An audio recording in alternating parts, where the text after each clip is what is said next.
الحمد لله رب العالمين، والصلاة والسلام على سيدنا رسول الله وعلى آله وصحبه أجمعين، وبعد. الإخوة والأخوات رواد مسجد بلال بن رباح بليفربول سيدني، تحية من عند الله مباركة طيبة. السلام عليكم ورحمة الله وبركاته. نلتقي الليلة مع الحلقة 9 عبر قناتكم المباركة من مسجدكم المبارك، نتحدث فيها عن اللقاء الرابع مع أحكام الصيام، والخاصة بالأحكام المتعلقة بالمسافر.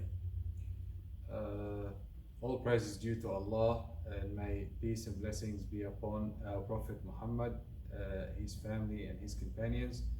Dear brothers and sisters that attend Masjid Bilal in Liverpool, Sydney, tonight it will be Assalamu alaikum wa rahmatullahi wa barakatuh. Tonight it will be our 9th meeting, and our lecture will be the 4th one about the provisions of fasting during the month of Ramadan, and we will continue with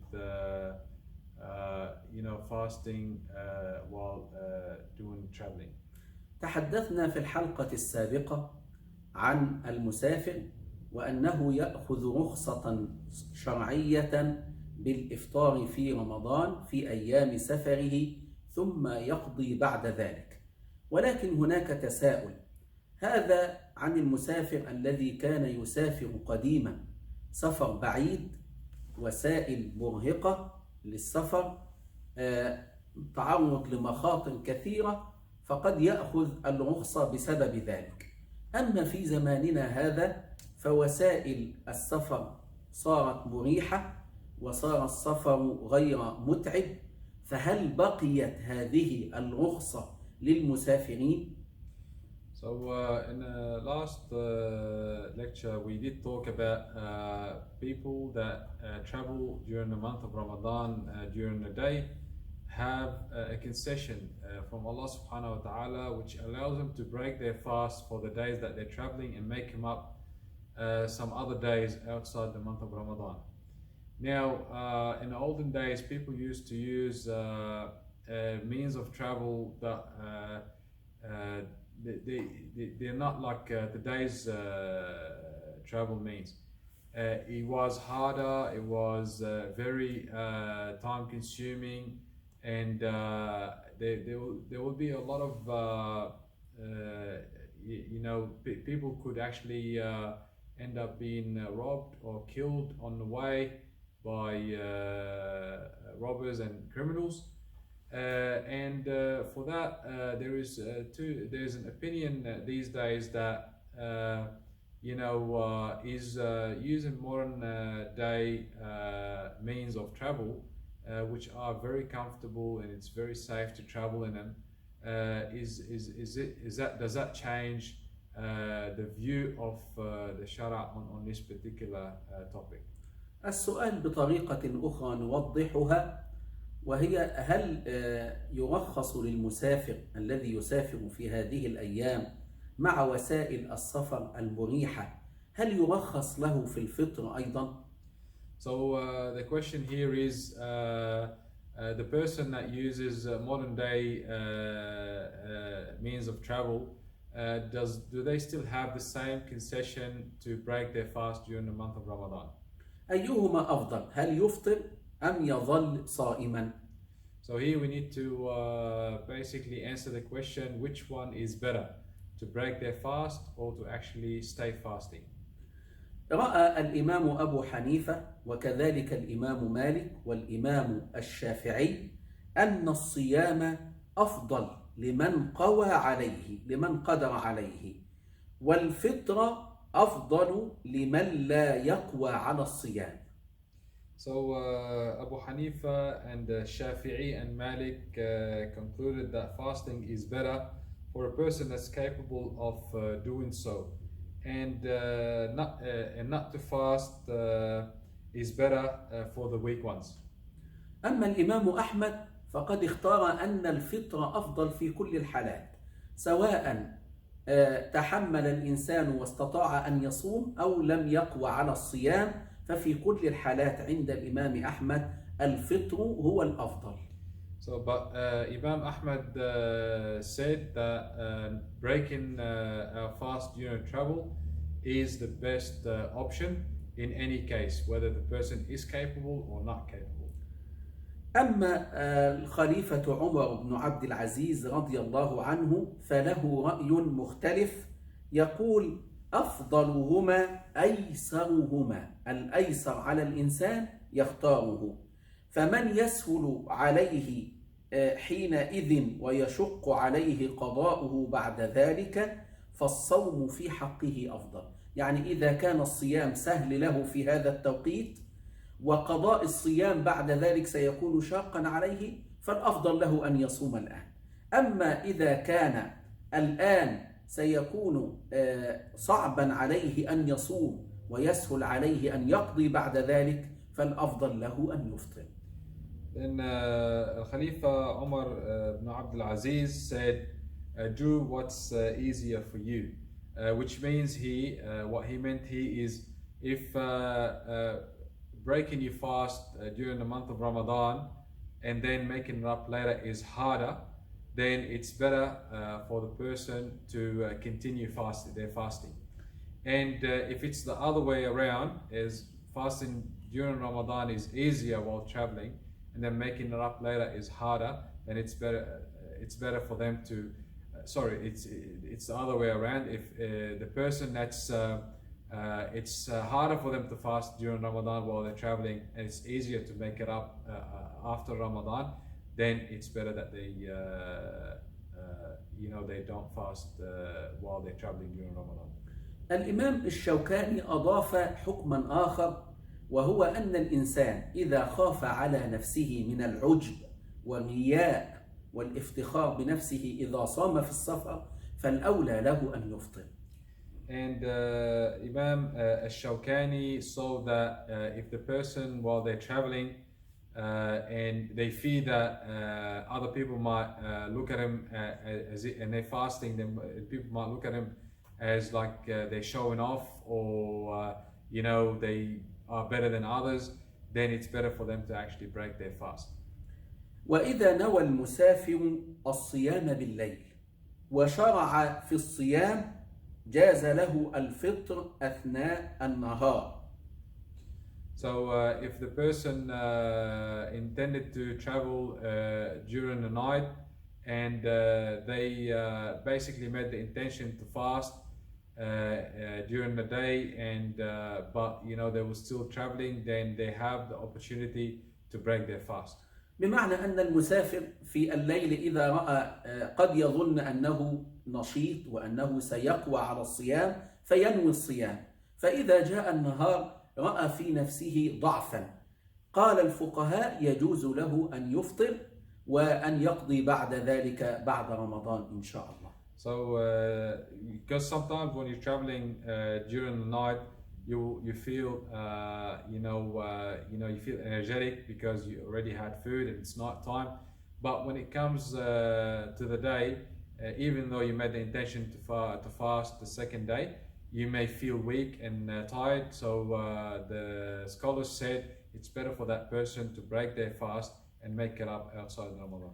ولقد حدث ذلك مع رسول الله صلى الله عليه وسلم، فعن جابر بن عبد الله رضي الله عنهما أن رسول الله صلى الله عليه وسلم خرج عام الفتح إلى مكة، أي في فتح مكة، وكان ذلك في رمضان، فصام، كان صائما صلى الله عليه وسلم حتى بلغ مكان يسمى كراع الغميم، فصام الناس لعلمهم أن النبي صلى الله عليه وسلم صائم، ثم دعا النبي صلى الله عليه وسلم بقدح من ماء فرفعه حتى نظر الناس إليه وهو يفطر صلى الله عليه وسلم ثم شرب. So now the reason behind this is there's an event that happened during the time of the Prophet, peace be upon him, where he actually was heading towards Mecca, and this is during the year of victory. So he was fasting when they first started their journey, And then on the way, he stopped with the people that are with him in a place called Qura' al-Ghamim. And the people were fasting because they saw the Prophet ﷺ fasting. Then when he got there, he asked for a cup of water, and when it was given to him, he raised it up in the air up until everyone was watching, and he actually drank the water. قيل للنبي صلى الله عليه وسلم بعد ذلك إن بعض الناس قد صام، أي أنهم لما رأوا النبي صلى الله عليه وسلم قد أفطر أمامهم لم يفطروا ولكنهم ظلوا على صيامهم، فقال النبي صلى الله عليه وسلم عنهم أولئك العصاة أولئك العصاة، أي أنهم عصوا رسول الله صلى الله عليه وسلم ولم يأخذوا بالرخصة التي أعطيت لهم. So after that, the Prophet was told that a few of the people that were with them did not actually break their fast the same way the Prophet ﷺ broke his fast, and they stayed fasting for the day. So the Prophet ﷺ said, these are indeed the disobeyers. ننتقل إلى حكم شرعي آخر، وهو إذا نوى الإنسان الصيام وهو مقيم لم يسافر ثم سافر في أثناء النهار، هل يحق له أن يفطر وأن يأخذ بالرخصة أم يجب عليه أن يظل ممسكا لصيامه طوال اليوم؟ So here we take another situation where a person is, they have no intention to travel, but for whatever reason, and they were fasting, for whatever reason, they actually have to travel now, and it's during the day. So what is the ruling on this situation? ذهب جمهور العلماء الكثير من العلماء إلى عدم جواز الفطر له لأنه نوى الصيام، وأجاز الإمام أحمد وإسحاق له أن يفطر واستدلوا بأحاديث. So the majority of the scholars agreed that this person, because he intended to fast and he actually wasn't traveling, he does not have the right to actually break their fast, and he should stay the way he is fasting. But Imam Ahmad and Ishaq had a different opinion.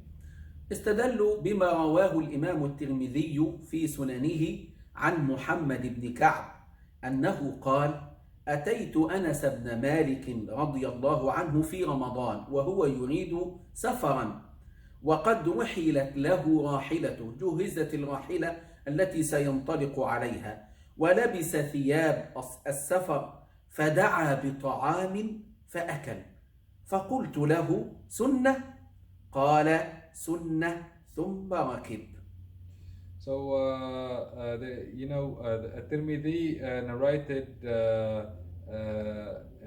and he said that Muhammad ibn Ka'b said that he came to Anas ibn Malik during the month of Ramadan, and Anas was preparing himself for travel, and he was ready, like his means of transport is ready, and he was wearing the travel clothing.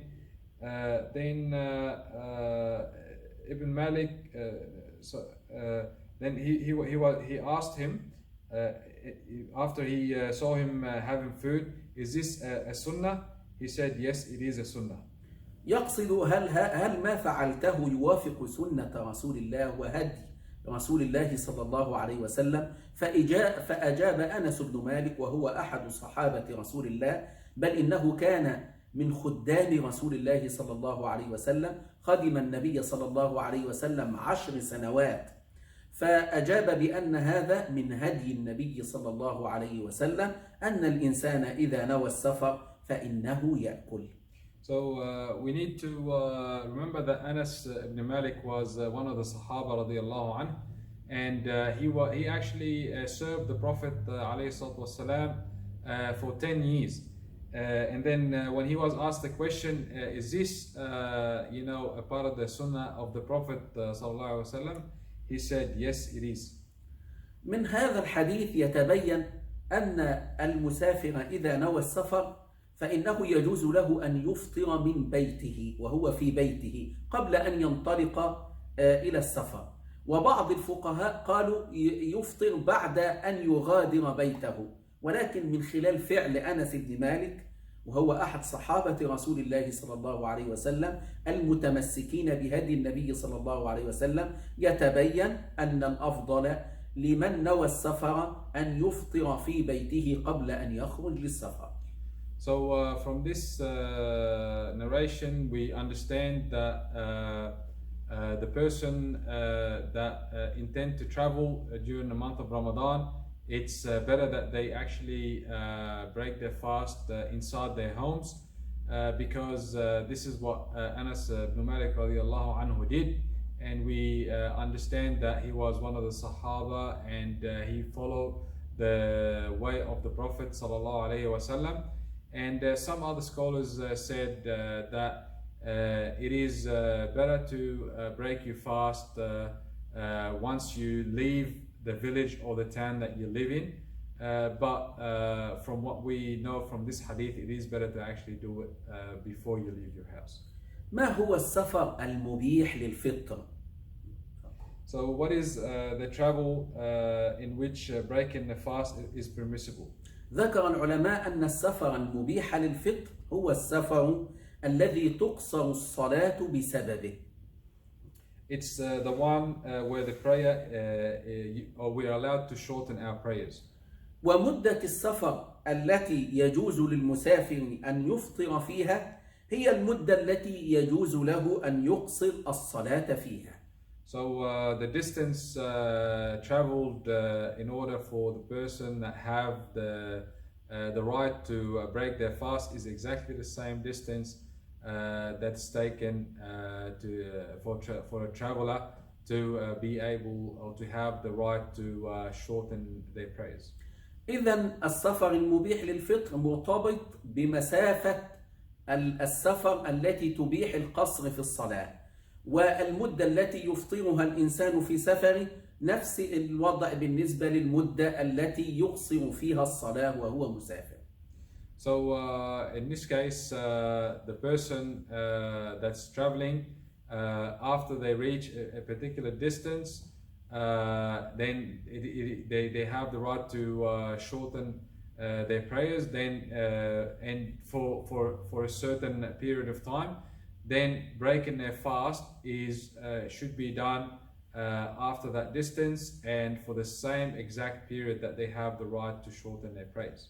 اجتهد العلماء والفقهاء في تحديد مسافة معينة للسفر المبيح للفطر والمبيح لقصر الصلاة، فاجتهدوا منهم من ذكر 80 كيلو متر إلى 90 كيلو متر. هذا اجتهاد من العلماء، ولكن هناك اجتهاد آخر يقول إن مسافة القصر بالنسبة للمسافر تكون للسفر الذي يطلق عليه سفرا في عرف الناس، سواء كانت المسافة لا ينظرون إلى بعد المسافة أو إلى قصر المسافة، وإنما ينظرون إلى العرف، ما تعارف عليه الناس أن هذا سفر فيقصر فيه الصلاة ومن حقه أن يفطر في رمضان، وما تعارف عليه الناس أن هذه المسافة التي انطلق فيها الإنسان لا تعد في عرف الناس سفرا، فلا يجوز له أن يقصر فيها ولا أن يفطر وهو صائم. So there is a lot of the scholars did actually work hard to be able to identify the distance that will actually give the person the right to shorten their prayer and break their fast, and they came up into a distance of anywhere between 80 and 90 kilometers. But some other scholars said that as long as what the person is doing is considered amongst their people to be travel, regardless of what the distance is, then that person has the right to shorten their prayers and break their fast. So in this case, whether it's more than the distance that we just mentioned before, or it's less, as long as they consider it to be travel, then they have the right to break their fast and to shorten their prayers. نخلص من هذه الحلقة بأمور مهمة. الأمر الأول أن مع اختلاف أو مع التدرج في وسائل السفر صارت مريحة، وصار السفر غير شاق، والمدة صارت قصيرة، إلا أن الفقهاء قالوا اختلفوا في هل يفطر أم هل يصوم، ولكن بعضهم قال الأفضل أن يأخذ بالأيسر له، وبعضهم قال إذا كان يقوى على الصيام يصوم، وإذا كان لا يقوى على الصيام يفطر. So when it came to modern day means of travel, the scholars actually had different opinions as well, and some of them said, that does not actually invalidate the concession that's given to the person.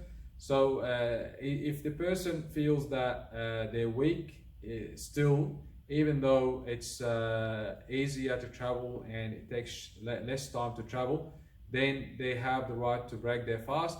But the other scholars said, if the person was feeling that they are capable and they're strong while they're traveling, they can actually continue with their fasting. الأمر الثاني أن الإنسان المسافر إذا نوى السفر يجوز له، بل الأفضل له أن يفطر وهو في بيته قبل أن ينطلق للسفر، وإن لم يفعل ذلك جاز له أن يفطر وهو في الطريق ولا شيء عليه. So whatever is or the preferred option here is for the person that's traveling to actually break their fast while they're at home, and if they couldn't and they actually were traveling, then they have the right to actually break their fast while they're traveling as well.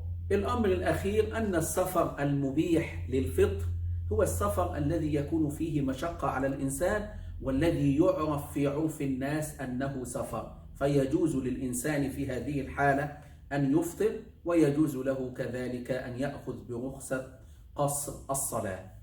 So the travel that will allow the person to break their fast is a travel that is known to people that it is a travel. So it's people kind of have a common understanding that if you're going from this place to that place, it's considered travel, and it does have some difficulties as well, regardless of whether we're driving a car or traveling by plane. You can still feel difficulty as well while traveling. Then it is permissible for the person to shorten their prayers, and it is permissible for them to break their fast. نسأل الله العلي القدير أن يعلمنا ما ينفعنا وأن يفقهنا في أمور ديننا، والسلام عليكم ورحمة الله وبركاته.